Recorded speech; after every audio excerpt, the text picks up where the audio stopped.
வணக்கம். சற்று முன் கிடைக்கப்பெற்ற மிக முக்கியமான செய்தி ஒன்று வெளியாகி உள்ளது. அனைத்திந்திய அண்ணா திராவிட முன்னேற்றக் கழகம் இந்த முறை மிகப்பெரிய ஒரு தோல்வியை தழுவும். எடப்பாடி பழனிசாமி அவர்கள் செல்லும் இடமெல்லாம் எதிர்ப்புகள் விரட்டி அடிக்கக்கூடிய நிகழ்வுகளும் உருவாகியுள்ளது. சசிகலா, ஓபிஎஸ், செங்கோட்டையன், பண்ருட்டி ராமச்சந்திரன் போன்றவர்களை கட்சியிலிருந்து நீக்கி அதிமுகவின் செல்வாக்கான தொகுதிகளை எடப்பாடி பழனிசாமி அவர்கள் இழந்துவிட்டார். பொதுச்செயலாளராக எடப்பாடி தொடர்ச்சியாக இருக்கலாம். 10 தேர்தல்களில் எடப்பாடி தோல்வியடைந்த நிலையில் மீண்டும் அதிமுகவை எப்படி அவரால் வெற்றியடைய வைக்க முடியும்? ஒரு கட்சியின் வெற்றி வாய்ப்பை உறுதி செய்வது பூத் கமிட்டி தான். ஆனால் அதிமுகவில் 234 தொகுதிகளிலும் பூத் கமிட்டிகள் சிறப்பாக செயல்படுகிறதா என்று கேட்டால் நிச்சயமாக கிடையாது.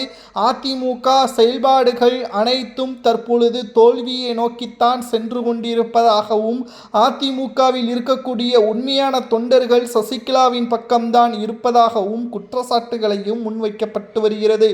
அனைத்திந்திய அண்ணா திராவிட முன்னேற்ற கழகத்தின் மாஜி அமைச்சர்களது பேச்சை எடப்பாடி பழனிசாமி அவர்கள் கேட்டு வருகிறார். ஆனால் அதிமுகவின் உண்மையான தொண்டர்களது கள நிலவரம் எப்படி இருக்கிறது? எந்த தொகுதியில் வேட்பாளரை நிறுத்தினால் வெற்றி உறுதி? பணத்தை பெற்றுக்கொண்டு தகுதியில்லாத நபர்களை வேட்பாளராக எடப்பாடி பழனிசாமி அவர்கள் அறிவித்து வருகிறார். மேலும் களத்தில் பிரச்சாரத்தின் பொழுதும் கூட எடப்பாடி பழனிசாமி அவர்களது பேச்சை கேட்பதற்கு கூட ஆட்கள் அங்கு வரவில்லை. பணத்தை பெற்றுக்கொண்டு ஒரு நபருக்கு 300 ரூபாயை பெற்றுக்கொண்டு தான் கூட்டத்தை கூட்டுகிறார்கள். மேடையில் பேசும் பொழுதோ, பிரச்சார வாகனத்தில் எடப்பாடி பேசும் பொழுதோ பாதியிலேயே அந்த நபர்களும் சென்று விடுகிறார்கள். நிச்சயம் ஓட்டாக மாறாது. எடப்பாடி பொதுச்செயலாளராக தேர்வு செய்யப்பட்டதில் இருந்து பல்வேறு பிரச்சனைகள், குழப்பங்கள், அதிமுகவில் பல்வேறு நிகழ்வுகளும் ஏற்பட்டு கொண்டுதான் இருக்கிறது. அனைத்திந்திய அண்ணா திராவிட முன்னேற்ற கழகத்தை பொறுத்தளவிற்கு மிகப்பெரிய அளவிலான மாற்றங்கள் தமிழக அரசியலில் இந்த தேர்தலுக்கு பிறகு அமையும். கிட்டத்தட்ட 3400 அதிமுகவின் மிக முக்கியமான நிர்வாகிகள் கூண்டோடு சசிகலாவை நோக்கித்தான் சென்றுள்ளனர். அவரது கட்சியில்தான் இணைந்துள்ளனர். தற்பொழுது இருக்கக்கூடிய அரசியல் கள நிலவரங்களும் எடப்பாடி பழனிசாமி அவர்களுக்கு எதிராகவே அமைந்துள்ளது. பிரச்சாரத்தின் பொழுது எடப்பாடி பழனிசாமி அவர்கள் ஊர் மக்களால் விரட்டியடிக்கக்கூடிய நிகழ்வுகளும், போலீஸ் குவிக்கப்படக்கூடிய நிகழ்வுகளும் உருவாகியுள்ளது.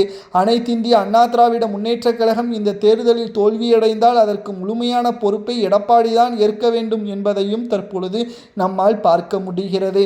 அனைத்திந்திய அண்ணா திராவிட முன்னேற்ற கழகத்தின் செயல்பாடுகள் தோல்வியை நோக்கித்தான் சென்று கொண்டிருக்கிறது. எடப்பாடி பணத்தை பெற்றுக்கொண்டு வேட்பாளரை நிறுத்தியதன் காரணமாகத்தான் ஊர் மக்கள் எடப்பாடியை விரட்டியடித்துள்ளனர். போலீஸ் பாதுகாப்புடன் அங்கிருந்து சென்றுள்ளதாகவும் கூறப்படுகிறது.